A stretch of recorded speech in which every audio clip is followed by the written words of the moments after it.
झालेला आहे, मोठ्या प्रमाणात पक्षप्रवेश झालेला आहे. अनेक पक्षातील लोक प्रामुख्याने काँग्रेस पक्ष असेल, या पक्षातून मोठ्या संख्येने पक्षप्रवेश त्याच राष्ट्रवादी काँग्रेस पक्षामध्ये झालेले आहेत आणि याचा आनंद आम्हाला सगळ्यांना निश्चितपणाने आहे. आज रमेशजी असतील, त्यांचे सर्व सहकारी असतील, इतर सर्व वरिष्ठ वेगवेगळ्या पक्षातले पदाधिकारी कार्यकर्ते म्हणून गेल्या अनेक वर्षामध्ये काम करणारे असतील, कुठे ना कुठेतरी अजितदादांच्या नेतृत्वाखाली राष्ट्रवादी काँग्रेस पक्षामध्ये अधिकाधिक त्यांना काम करण्याची इच्छा आहे आणि या दृष्टिकोनातून आज मोठा हा पक्षप्रवेश ठाणे शहरातील त्या ठिकाणी वेगवेगळ्या पक्षाच्या कार्यकर्त्या पदाधिकाऱ्यांचा असंख्य त्यांच्या सहकाऱ्यांसोबत झाले. आज तुम्ही या ठिकाणी पक्षप्रवेश करताय, परंतु सत्तेमध्ये असल्यानंतर आणि महानगरपालिकेमध्ये मोठ्या प्रमाणात काम झाला. त्या अनुषंगाने आज विरोधी पक्ष आहे ते रस्त्यावरती उतरल्याचं पाहायला मिळालं. अनेक जे अधिकारी आहेत त्यांचा भ्रष्टाचार देखील त्या ठिकाणी बोलू लागतो. ते साधारणपणे काम करत असताना प्रत्येक पक्षाची आपापल्या पद्धतीनं काम करण्याची त्या ठिकाणी पद्धत असते.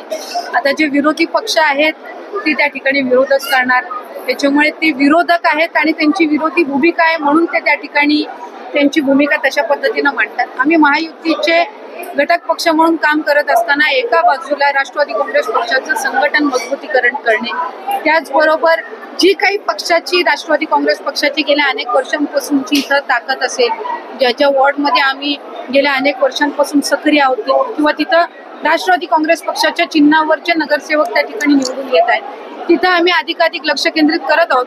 आणि एक गोष्ट निश्चित आहे की आज महायुतीचं सरकार म्हणून काम करत असताना आदरणीय मुख्यमंत्री देवेंद्र फडणवीस साहेब, आदरणीय उपमुख्यमंत्री एकनाथजी शिंदे साहेब, आदरणीय उपमुख्यमंत्री अजितदादा असतील, हे अधिकाधिक आपला महाराष्ट्र राज्य, त्याचबरोबर ही जी सगळी पुणे असेल, ठाणे असेल, त्याचबरोबर मुंबई असेल, नाशिक असेल, ह्या सगळे नागपूर असेल, ह्या सगळ्या शहरांवर लक्ष केंद्रित करून ते अधिकाधिक कशी विकसित होतील यासाठीच प्रयत्न करत आहोत. काही दिवसांपूर्वी आपल्या नवी मुंबईच्या इंटरनॅशनल एअरपोर्टचं त्या ठिकाणी लोकार्पण झालं. पुढच्या कालावधीमध्ये ठाण्याच्या या संबंध परिसरामध्ये सुद्धा त्याच्यातून मोठ्या पद्धतीनं उद्योग गुंतवणूक येणार आहे, त्याचबरोबर रोजगारांची मोठ्या पद्धतीनं त्या ठिकाणी तिथं संधी मिळणार आहे. त्यामुळे ह्या सगळ्या गोष्टींकडे आम्ही लक्ष केंद्रित करत आहोत. आता विरोधक आहेत म्हणल्यावर ते आरोप तर करणारच, पण राष्ट्रवादी काँग्रेस पक्ष म्हणून शहरामधल्या जनतेच्या हिताचं जे असेल ते आदरणीय अजितदादांच्या नेतृत्वाखाली करण्याची ही आमची भूमिका आहे. आगामी पालिका निवडणुका काळात महिलांसाठी विशेष काही असणार आहेत का? ठाणे असेल, मुंबई असेल किंवा इतर जिल्ह्यांमध्ये? ते साधारणपणे महायुतीच्या सरकारच्या या संबंध कालावधीमध्ये आपण पाहिलं असेल तर कधी नेवळे तेवढं महिलांना त्या ठिकाणी प्राधान्य देते. इतर वेळेला 50-51% आरक्षण हे महिलांना स्थानिक स्वराज्य संस्थेमध्ये निश्चितपणाने असतं, पण कुठेही ती महिला मतदार किंवा ती वोट बँक गृहीत न धरता महिला सक्षमीकरणाचं भक्कम पाऊल हे महायुतीच्या सरकारने उचललं. पुढच्या कालावधीमध्ये ही जी सगळी शहरं आहेत तिथं अधिकाधिक महिलांना तिथं उद्योग व्यवसाय कसा देता येईल किंवा त्यांना त्या पद्धतीनं कशी गुंतवणूक करून त्यांना आर्थिक साक्षरता कशी आणता येईल यासाठी आम्ही सरकार म्हणून आणि विभाग म्हणून काम करतो. राष्ट्रवादी काँग्रेसच्या पाठिंब्याशिवाय ठाण्यामध्ये महापौर बसणार नाही अशा प्रकारची इच्छा आपण व्यक्त केलेली आहे कार्यकर्त्यांना संबोधन करताना. कशा प्रकारे तयारी आता या ठिकाणी आपण करणार आहोत? पूर्वीपासून शहरामध्ये राष्ट्रवादी काँग्रेस पक्षाची ताकद ही राहिलेली आहे. मर्यादित असो, काही वॉर्डपुरता असो, जवळपास 30-35 नगरसेवक त्या आधीच्या कालावधीमध्ये सुद्धा आमचे त्या ठिकाणी होते. काम करत असताना आम्ही जरी महायुतीमध्ये असलो, आमचे 3 पक्ष आहेत, त्यातले राष्ट्रवादी काँग्रेस पक्ष सोडून 2 आमचे मित्र पक्ष आहेत, त्यात RPI पण अजून 3रा आहे. हे सगळं असताना प्रत्येक पक्षाला आपापली संघटना आणि आपापल्या पक्षाची वाढ करणं हे त्या ठिकाणी नैसर्गिक आहे आणि ते साधारणपणे प्रत्येक पक्षाच्या कार्यकर्त्याची सुद्धा जबाबदारी आहे. आम्ही त्या ठिकाणी हाच प्रयत्न करणार की अधिकाधिक राष्ट्रवादी काँग्रेस पक्षाचं संघटन मजबूत व्हावं, अधिकाधिक त्या ठिकाणी ठाणे शहराचा महापौर किंवा तिथं महानगरपालिका स्थापन होत असताना त्याच्यामध्ये कुठं ना कुठेतरी प्रमुख भूमिका ही राष्ट्रवादी काँग्रेस पक्षाची सुद्धा असावी असाच प्रयत्न कार्यकर्ते आणि पदाधिकारी म्हणून या ठिकाणून होणार आहे. संग्राम जगताप ज्या पद्धतीने वादग्रस्त विधान देतात त्याला कुठेतरी अजित पवारांनी नोटीस बजावलेली आहे, तरी सुद्धा थांबत नाही. त्यामुळे कशा पद्धतीने मला वाटतं पक्षश्रेष्ठी आणि दादांनीच त्या संदर्भातलं उत्तर दिलेलं आहे आणि त्यांना जी काही नोटीस असेल किंवा जी काही पक्षाकडण्याची समज आहे ते आदरणीय दादा असतील, प्रदेश अध्यक्ष असतील, आमचे वरिष्ठ नेते त्यांच्या पातळीवर त्या ठिकाणी ते घेतील. काही पालकमंत्री पदाचा विधा सुटलेला नाही. महाराष्ट्रामध्ये तो प्रश्न का अजून आपल्या राज्यांमध्ये आलेला आहे?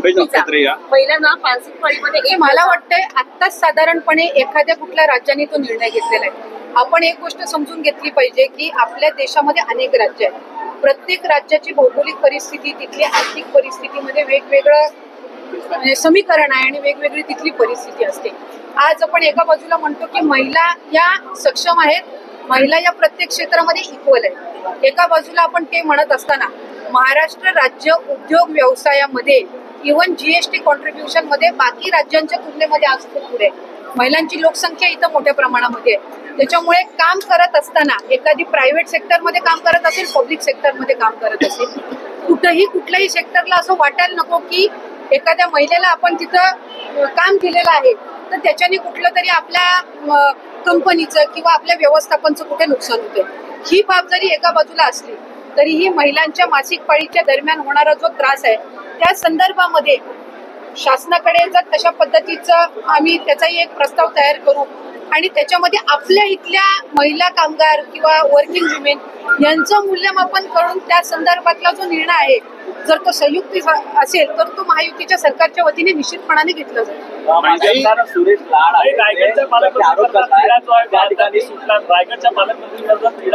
आम्ही सांगितलेलं आहे की राज्याचे मुख्यमंत्री आणि दोन्ही उपमुख्यमंत्री आमचे महायुतीचे तिन्ही नेते त्यांना ज्या वेळेला योग्य वेळ वाटेल त्यावेळेला ते निर्णय घेतील. काही माजी आमदार लाड आहे त्यांनी आरोप केलेले आहेत की आदित्य तटकरे यांच्या मुलगी आदेशाने शिक्षक बदल्या थांबवण्यात आहेत.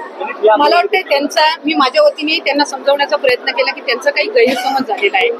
दुर्गम आणि डोंगराळ भागातल्या ज्या शाळा आहेत जिथं 20-25 पेक्षा अधिक मुलं आहेत तिथल्या शाळांमधल्या शिक्षकांच्या जर बदली झाल्या तर त्या शाळा बंद पडतील. अशा जवळपास 60 ते 70 शाळा आहेत जिथल्या शिक्षकांची बदली ही पनवेल, कर्जत आणि त्या संबंध परिसरामध्ये झालेली आहे. दक्षिण रायगड मधल्या या शाळेतले शिक्षक जर तिथं शिक्षकांची रिप्लेसमेंट न येता जर त्यांना कार्यमुक्त केलं आणि त्यांच्या नवीन ठिकाणी सोडलं तर 60 ते 70 शाळा या बंद पडतील आणि ती नामुष्की सरकारवर किंवा शिक्षण विभागावर येऊ नये. आज दुर्गम डोंगराळ भागातल्या जिल्हा परिषदेच्या शाळेचे पट टिकवण्याचा आम्ही प्रयत्न करतोय. तिथं ग्रामीण भागातल्या मुलांना चांगलं शिक्षण देण्याचा प्रयत्न करतोय. त्याच्यामुळे त्याच्यावर पर्यायी व्यवस्था जिल्हा परिषद काढण्याचा प्रयत्न करते. ती 60 किंवा 70 शाळा या विना शिक्षक बंद पडतील आणि म्हणूनच तिथं शिक्षकांची ज्या वेळेला बदली होईल म्हणजे तिथे एखादा शिक्षक येईल त्यावेळेला तिकडनं ज्यांची विनंती बदली झालेली आहे त्यांना कार्यमुक्त करायला आमची काही हरकत नाही.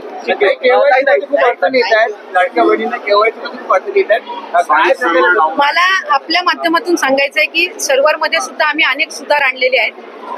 रोजच्या घडीला जवळपास 4 ते 5 लाख लाडक्या बहिणींचं ई-केवायसी प्रोसिजर होते. आतापर्यंत जवळपास 1,10,00,000 पेक्षा जास्ती महिलांची ई-केवायसी प्रोसिजर झालेली आहे. जवळपास 40 लाख पेक्षा अधिक महिलांची ई-केवायसीची 90% प्रोसिजर झालेली आहे आणि आम्ही 2 महिन्याचा कालावधी दिलेला आहे. म्हणजे ही आता या महिन्याच्या म्हणजे सुरुवातीला चालू झालेली आहे प्रोसिजर. त्यामुळे नोव्हेंबर पर्यंत त्यांना अवधी आहे म्हणजे आणखीन 1.5 महिना त्यांना अवधी आहे. जे पूरग्रस्त भाग आहेत त्यांच्या संदर्भामध्ये आम्ही आणखीन 15 दिवस वाढवून देण्याचा निर्णय हा विभाग म्हणून आम्ही घेतो. काय तुम्ही राष्ट्रवादी संपर्क प्रमुख आहात परंतु या ठिकाणी तुमच्यासोबत काही वर्षापूर्वी सोबत असणारे मंत्री ते आज ठाण्यातील व्यासपीठावरून बोलताना बोलले की माझे नगरसेवक आहेत ते कुठेतरी जास्त पैसे देऊन सत्ता तरी चोरतायत असा आरोप आहे. तो आता कसं आहे बघा, जसं जसं महानगरपालिका स्थानिक स्वराज्य संस्थेच्या निवडणुका येणार जवळ तसे आरोप प्रत्यारोप हे त्या ठिकाणी आपल्याला ऐकायला मिळतील.